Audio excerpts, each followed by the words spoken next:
That was a good one. Um, the I want to anybody that watches any of my other videos, I want to explain why I feel that these things are happening to me. Um, I've had 2 years to look back at my life and to really analyze all the things that I've been a part of, that I've done, whether it was being an addict, living in sin, not being the best person in the world, the very few women that I've dated, how I've treated others around me. And first of all, I didn't have a biological father growing up. I was raised around my mother and my sister, and my mom is a very, very humble, kind, shy woman. And I inherited a lot of her traits. I was always very, very shy, very low-key, very laid-back, nice, worried a lot about what people thought of me, worried how I could, worried so much about, was I making this person happy, or was I making that person happy? If you've ever been in a job and you're tired, but you got to keep on working, that's how I felt most of my life. I chose to keep on going beyond what I needed to do to be nice to somebody. Go beyond what... I was very bullied when I was in school. I was, this short, red-headed, chunky, poor guy that had no popular clothes or shoes or anything like that. And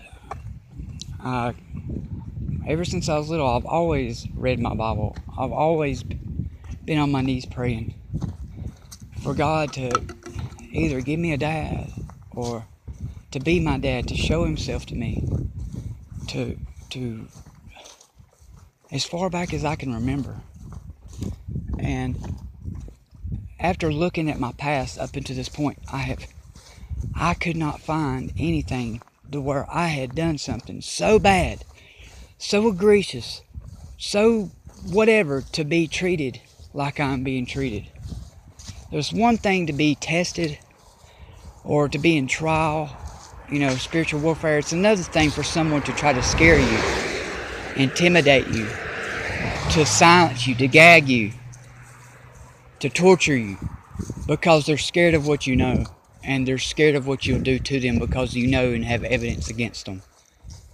The one thing that I know that I was a part of was when I went against the government. Not the government, but the system. I learned I wanted to be a lawyer, and a lawyer that dealt with business. So I started educating myself, and the more I educated myself, the more I went into history of law, the history, science,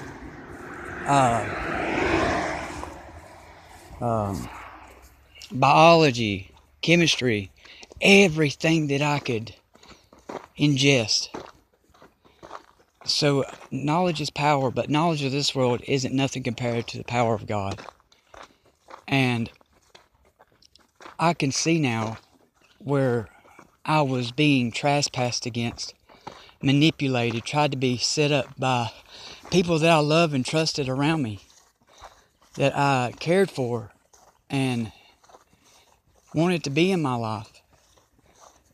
Because I thought, you treat people good, you get good back. And that isn't the case. Certain people are picked out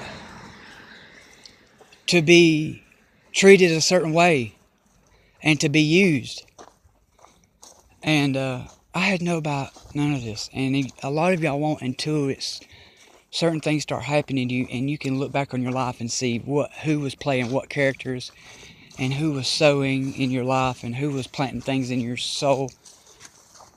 One of those things is, I learned about Babylon, and I want to know what Babylon was and how when you learn what Babylon was, we're supposed to come out of Babylon and be separate and apart. And so I wanted to know, what was I trying to get out of?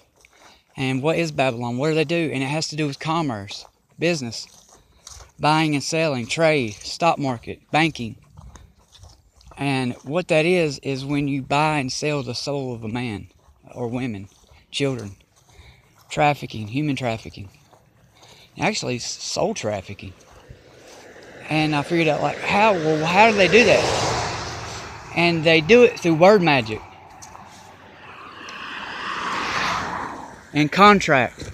And they, through word magic, through our mother and father's ignorance, they get them to contract their property, which is their children, over to the state. The state takes that property, they measure, away, take blood from their sole of their feet, and then they send that birth certificate off to the treasury. The treasury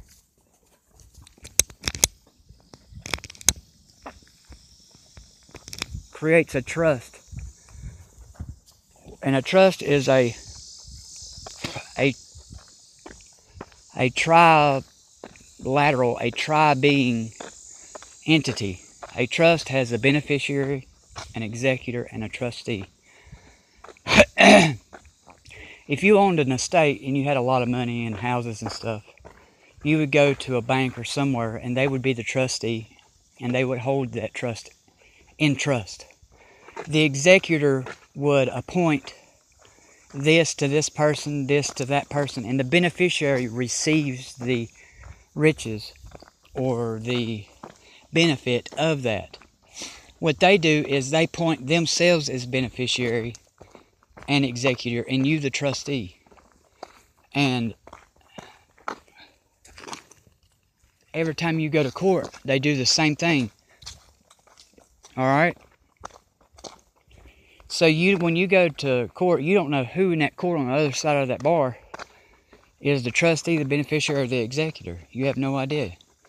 Because they own that person. When you see your name in all capital letters, that's because they created that person, which is not you. That is a business, a trust that they created. And in law, you own what you create. So if you keep paying your bills and doing this and doing that, in saying with your actions that you are that dead corporation with no rights, then they own you through trickery and manipulation. And some ways I think that might be the knowledge of good and evil, but I'm not sure. Anyway, when I found all this out and found out, certain people would take me to places and they would steal things and then I would get charged. Well, I knew that I didn't do this, so I didn't need no lawyer or anything like that. Jesus Christ is my lawyer. So when you bind and loose, you're going to court and you're contracting. And if you don't know who you are and you don't know the law because of how you've been educated and dumbed down and desensitized by your masters, then you will put your hand on the Bible, you'll take an oath, and all this stuff that the Bible says not to do. And you'll contract yourself right into jail. And I knew how I didn't do these things, so I went in there and I was ignorant of the law at the time, so I kept contracting and representing myself. And I kept winning. And I started noticing, I put myself in rehab, and somebody that I had a crush on my whole entire life just happened to be there. And at the time she was pregnant. She had a boyfriend. He had a job, a car. And I was at a place in my life where I had no car, no transportation at the time. No job. And here this woman just so happens to leave him at the drop of a hat and goes out with me. And crazy things started happening. Like,